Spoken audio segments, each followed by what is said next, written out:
rares sont ceux qui acceptent d'en parler, notamment dans les rangs de la police. Comme si le fait qu'on n'ait jamais arrêté. C'est en fait entre l'accusé.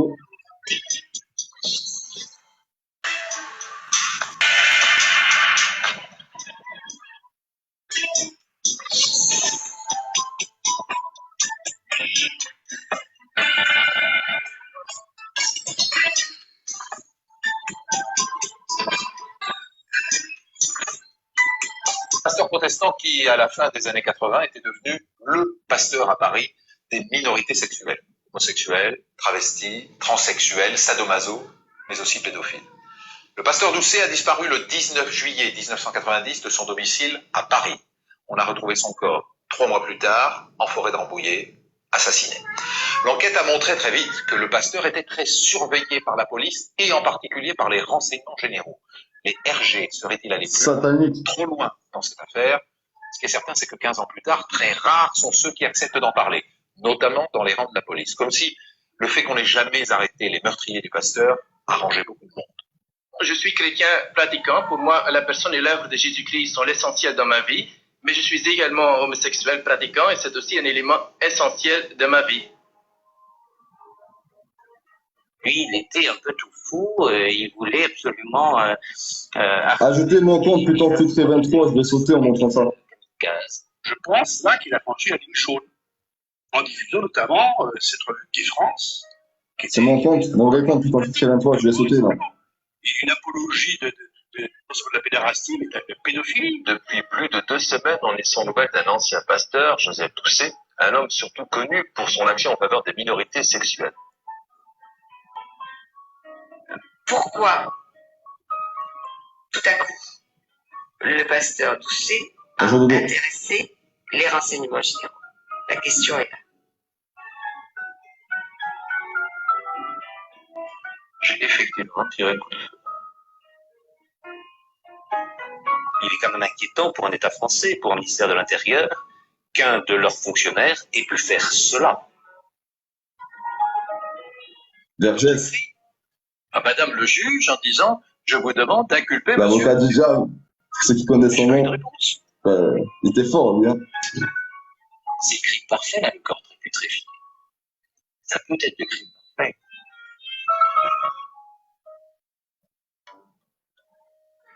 Le conseil, il n'y a pas, il y a le bas. Vers 19h30, le pasteur Joseph Doucet quitte la librairie qu'il dirige dans le 17e arrondissement de Paris et rentre chez lui, accompagné d'un ami séminariste.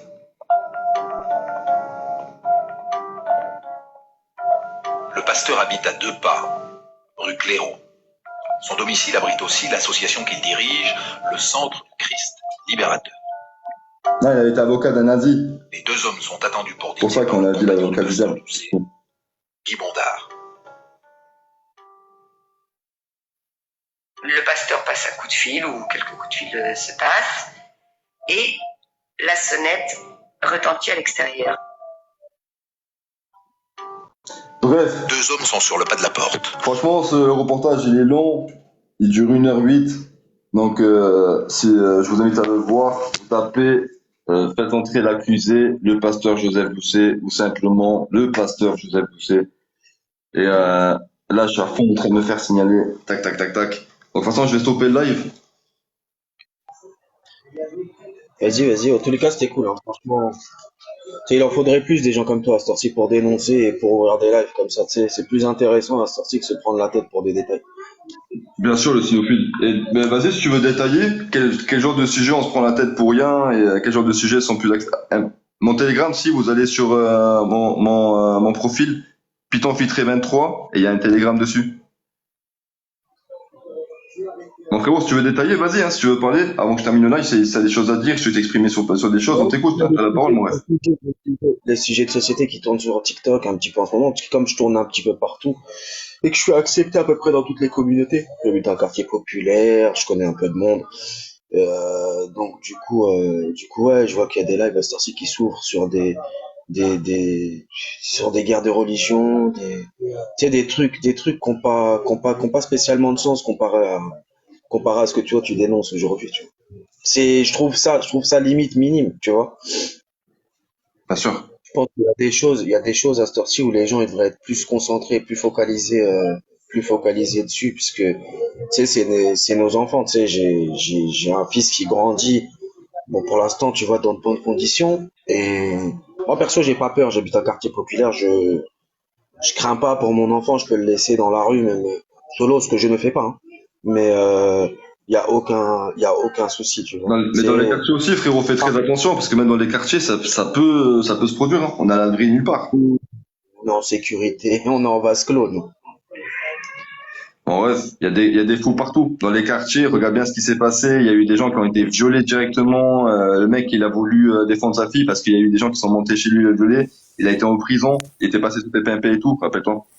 Ouais, je me rappelle. Bonjour Lily. Bonjour tout le monde. Alors attends, on laisse terminer le cinéphile et je te donne la parole, Lily, c'est bon? Il n'y a pas de souci. Et du coup, après, je pense que le mec, là, tu te rappelles dans TPMP, le mec, il habitait pas en quartier. Il habitait un peu en espèce de zone pavillonnaire. C'est ce que j'appelle quartier, moi, c'est bloc, c'est HLM. Ouais, t'appelles ZUP, tout ça. Mais, ouais, là, c'est un peu plus compliqué, on va dire, pour eux d'agir. Moi, la dernière histoire de mecs qui faisait des trucs selon, en fait, devant les écoles. Tu sais, ça remonte, en fait, j'étais à l'école. Tu vois, depuis, en fait, ça a été éradiqué. Avant, je me rappelle, quand on était plus jeune, il y avait des mecs qui venaient comme dans les films. Ils venaient avec des longs impairs. Tu vois, et ils nous appelaient à la grille. Nous, on venait comme des cons, tu vois, on était des petits morts. On allait, et les mecs, ils faisaient leurs trucs comme ça devant l'école. Mais pour moi, tu sais, j'étais petit, c'était des phénomènes isolés, tu vois. Mais avec le temps, tu vois, ça s'est intensifié un peu. Hein. Mais un peu beaucoup, même.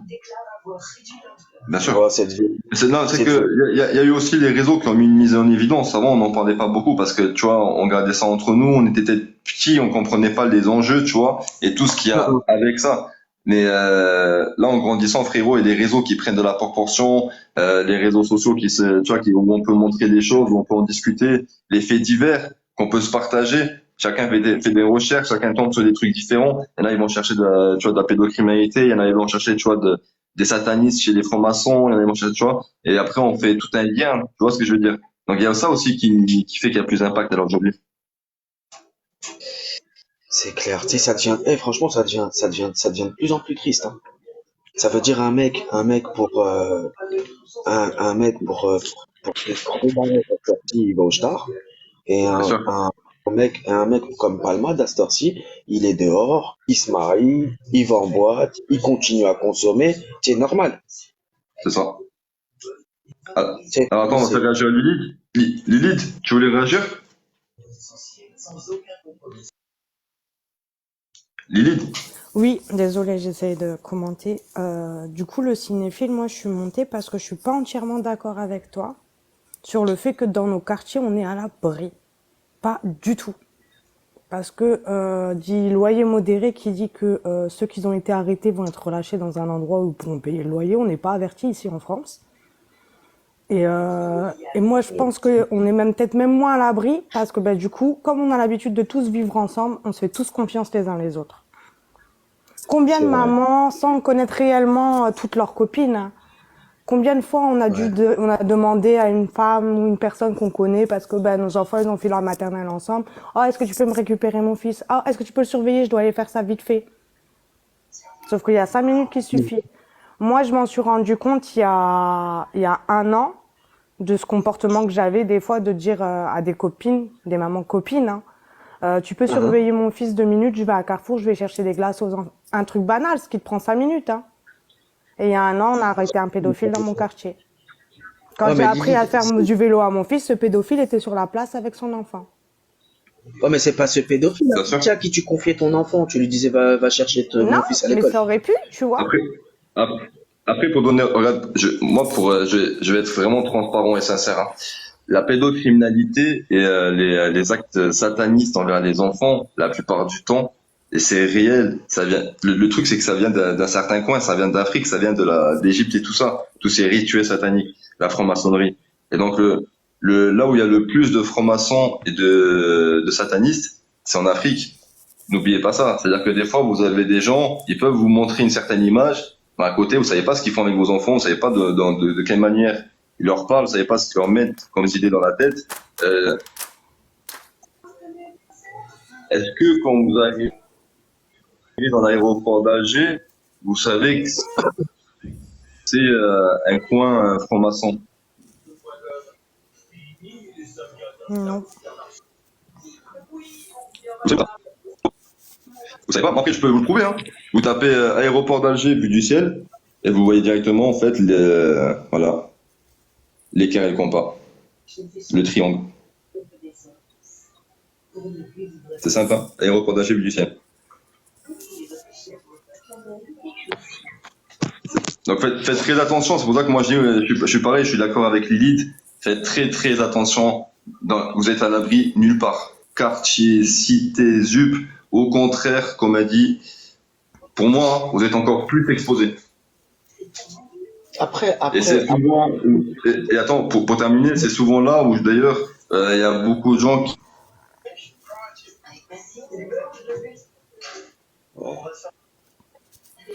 qui se retrouvent après dans des centres aérés, etc. N'oubliez pas ce que je montrais auparavant, je vais vous le montrer. Vous tapez centre aéré, pédocriminalité, faits divers. Et n'oubliez pas qu'il y a 7 jours, il y avait des enfants de quartier et tout, hein. Mirail, Isar, Bagatelle, la Reinerie. Regardez, un animateur de centre aéré il y a 7 jours. Hein. Vous voyez ce que je veux dire? N'oubliez pas. On est à l'abri nulle part.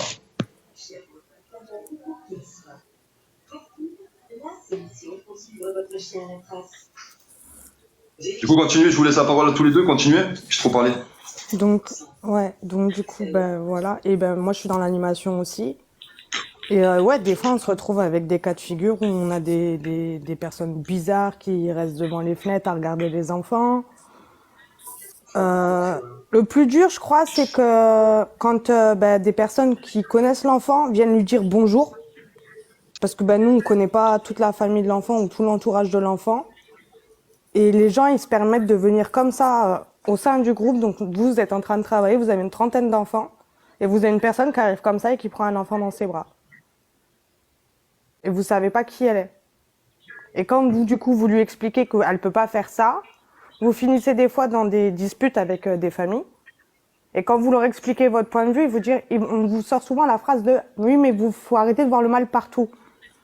Moi, je vous dirais non, faut pas arrêter de voir le mal partout parce qu'à l'heure d'aujourd'hui, il y en a dans tous les métiers. Et c'est avec les gens avec qui on va se sentir le plus en sécurité que ça peut arriver. Et c'est pas anodin que dans un quartier, par exemple, moi, le mien, de ce que j'en comprends, dans un bâtiment sur 2, il y a une personne qui a déjà été agressée sexuellement. C'est beaucoup. T'es dans une grande ville? Oui, je suis sur Reims. Si tu cherches des agressions sur Reims, tu vas en trouver beaucoup. Apparemment, la Champagne-Ardenne est balèze en... Moi, je pense que ça se situe plus vers des endroits spécifiques. Hein. Sérieusement, moi, je suis sur Paris, t'as vu, je suis dans les arrondissements de Paris. Et je peux te jurer que dans tout mon bloc, en fait, et mon bloc est costaud, hein, il n'y a pas eu une agression, on va dire, depuis, en fait, j'ai jamais entendu, hein. Je pense, et avant, il y avait un espèce de petit pack qui faisait des attouchements à des femmes, hein, c'était même plus de la pédocriminalité.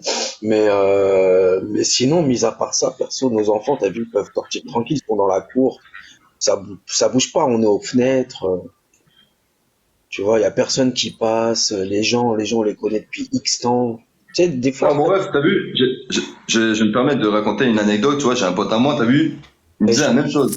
Alors attends, regarde, il disait la même chose.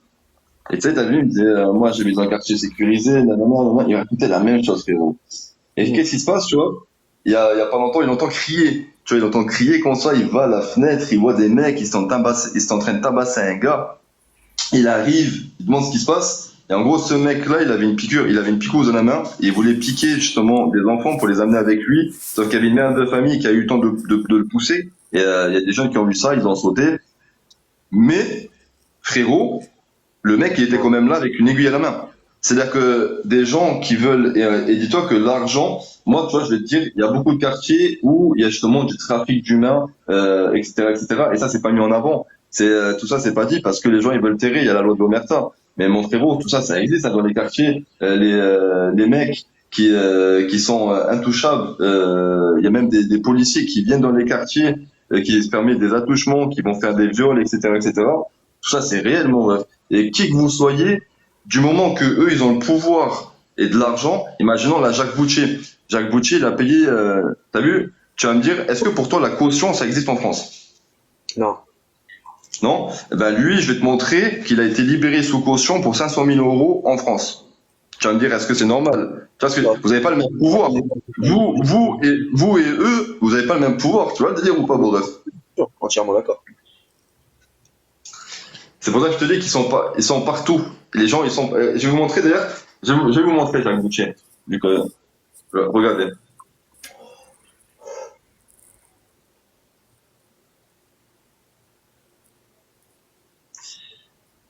Vous tapez Jacques Boutier et vous allez voir directement, ça va sortir là. C'est cette grosse tête. Ok. Vous tapez Jacques Boutier et vous allez voir vraiment rien que taper Jacques Boutier. Jacques Boutier, cette grosse tête. Et vous allez voir, il y a plusieurs trucs, il y a plusieurs affaires, Jacques Boutier, tout ça. C'est simple. On va faire simple, je vais vous montrer ça. Et regardez.